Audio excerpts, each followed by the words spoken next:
Bismillahirrahmanirrahim. Assalamualaikum warahmatullahi wabarakatuh.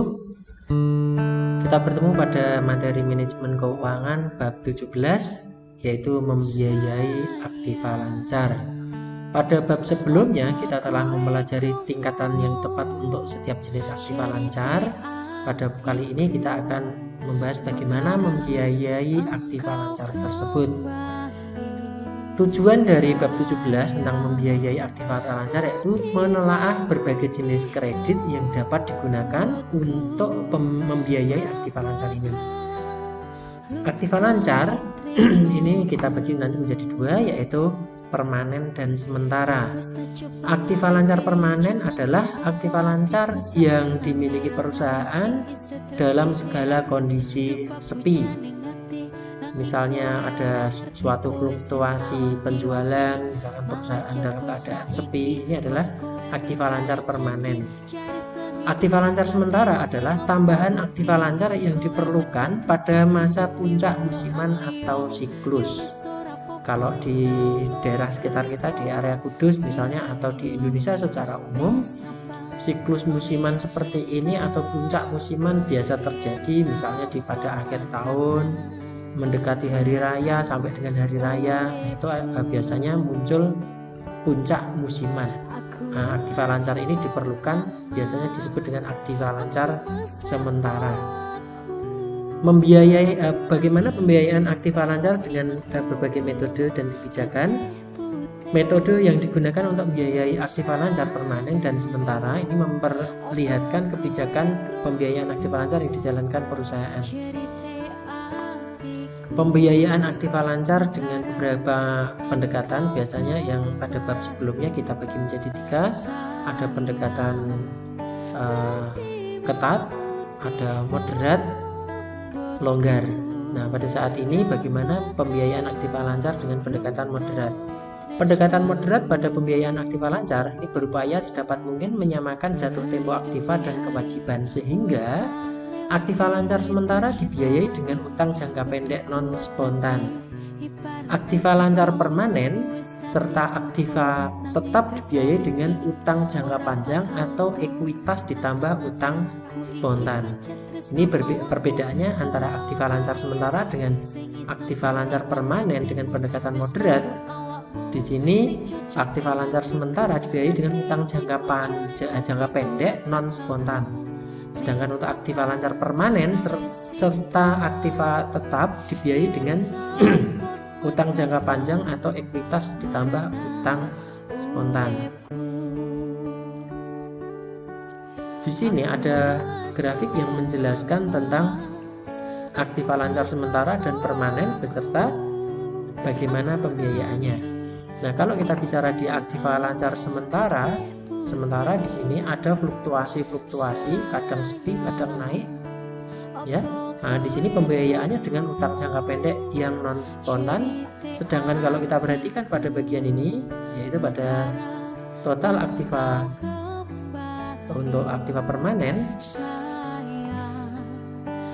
di sini pembiayaannya terlihat seperti ini yang saya kasih lingkaran. Total aktiva permanen di sini adalah tingkat aktiva lancar permanen dengan aktiva tetap ini ditambah dengan utang jangka panjang, ekuitas ditambah kewajiban lancar spontan.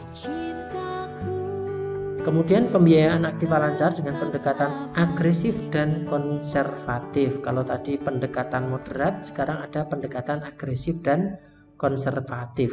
Pendekatan yang agresif, sebagian aktiva lancar permanen dan bahkan mungkin sebagian aktiva tetap dibiayai dengan utang jangka pendek.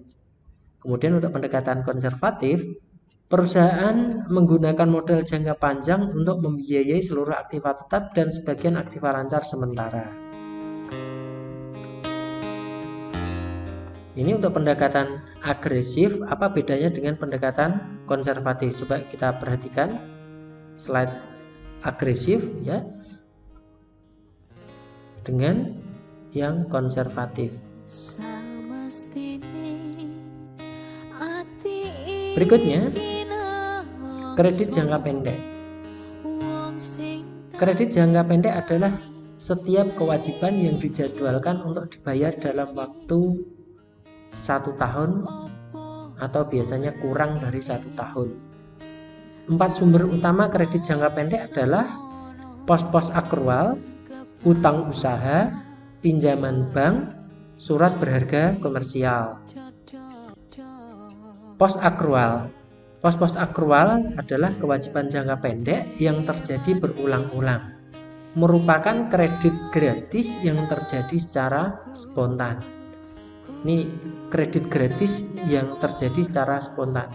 Kok bisa dikatakan kredit gratis? Ya misalnya kita membeli barang dengan adanya tempo. Ini biasanya tempo itu dalam jangka pendek, hitungan hari atau kurang dari bulan begitu. Dan di situ dikatakan kredit gratis ketika kita dalam jangka bisa membayar pada jangka waktu yang telah ditentukan, kita tidak dikenakan biaya. Nah, dalam jangka waktu tersebut, misalnya perusahaan kita di perusahaan retail jual beli, maka dalam kurun waktu misalnya 40 hari kita baru terkena batas pembayaran, bisa kita kembalikan atau kita bayar, maka disebut pada periode ini disebut dengan periode pos-pos akrual atau kredit gratis. Utang usaha yang akan dibahas dalam beberapa slide. Utang usaha atau kredit dagang ini merupakan kategori utang jangka pendek yang terbesar. Kredit ini terjadi secara spontan akibat adanya pembelian kredit. Perusahaan harus memanfaatkan semua kredit dagang yang gratis yang dapat diperoleh. Sedangkan kredit dagang yang berbiaya sebaiknya hanya digunakan apabila lebih murah daripada utang jangka pendek lainnya. Ini sebagai benchmarking atau perbandingan. Biasanya kalau kita pinjam misalkan dengan menggunakan kartu kredit, ya, pinjam atau pembayaran dengan kartu kredit dengan tempo atau jangka waktu hitungan hari, kita tidak dikenakan biaya atau biayanya relatif lebih rendah daripada hutang barang, maka kita gunakan yang kartu kredit. Atau sebaliknya, kalau misalnya dengan hutang barang itu biayanya jauh lebih rendah dibandingkan dengan kartu kredit tersebut, maka kita gunakan yang hutang barang. Pemasok biasanya memberikan potongan kepada pelanggan yang membayar selama periode potongan yang ditetapkan, ya, tempo biasanya, ya. Kemudian pinjaman bank adalah sumber kredit jangka pendek yang penting. Yang perlu kita perhatikan biasanya adalah bunga. Bunga atas pinjaman bisa dinyatakan sebagai bunga sederhana, bunga diskonto, bunga yang ditambahkan. Suku bunga efektif atas pinjaman bank selalu lebih tinggi daripada suku bunga nominal yang ditetapkan, kecuali untuk pinjaman berbunga sederhana, di mana bunga dibayarkan sekali dalam setahun. Pinjaman bank promise di sini ketika suatu pinjaman bank disetujui, promise ditandatangani. Promise tersebut biasanya mencantumkan ada 5 hal, ya. Yang pertama, jumlah uang yang dipinjam, ada persentase suku bunga, jadwal pembayaran, adanya agunan, kemudian ada kondisi-kondisi tambahan. Kondisi-kondisi tambahan ini biasanya disepakati oleh masing-masing pihak, antara kita dengan bank misalnya. Ada atau tidaknya agunan, dan saya yakin setiap kita meminjam bank itu pasti ada agunan. Pinjaman bank untuk saldo kompensasi. Bank seringkali mensyaratkan peminjam untuk mempertahankan saldo kompensasi yang jumlahnya sekitar 10 hingga 20% dari jumlah pinjaman. Seperti yang pernah kita bahas di dalam bab 16, dicontohkan misalnya tidak boleh, misalnya kita hutang 1 miliar, tidak boleh langsung diambil serta-merta 1 miliar tersebut. Hanya diperbolehkan misalkan sekali kita melakukan transaksi dengan si A atau si B, sebesar transaksi itu yang bisa kita biayai berdasarkan pinjaman tersebut. Fungsinya apa? Ini sebagai kompensasi dari pihak perbankan. Saldo kompensasi menaikkan suku bunga efektif atas pinjaman bank. Ini yang perlu kita perhatikan juga. Kemudian pinjaman bank yang berkaitan dengan plafon kredit. Line of credit, ini kesepakatan tidak resmi di antara bank dan peminjam yang menunjukkan jumlah kredit maksimum yang akan diberikan bank kepada peminjam yang bersangkutan. perjanjian kredit bergulir. Apa itu maksudnya? Yaitu line of credit atau plafon kredit formal yang sering digunakan oleh perusahaan besar. Dalam hal ini ada provisi komitmen atau komitmen fee. Ini biasanya disepakati dengan ada lembaga hukum yang syah di situ. Baik nanti ada agunan maupun tidak agunan juga ada, atau tidaknya agunan juga perlu ya, ada komitmen fee nanti di situ.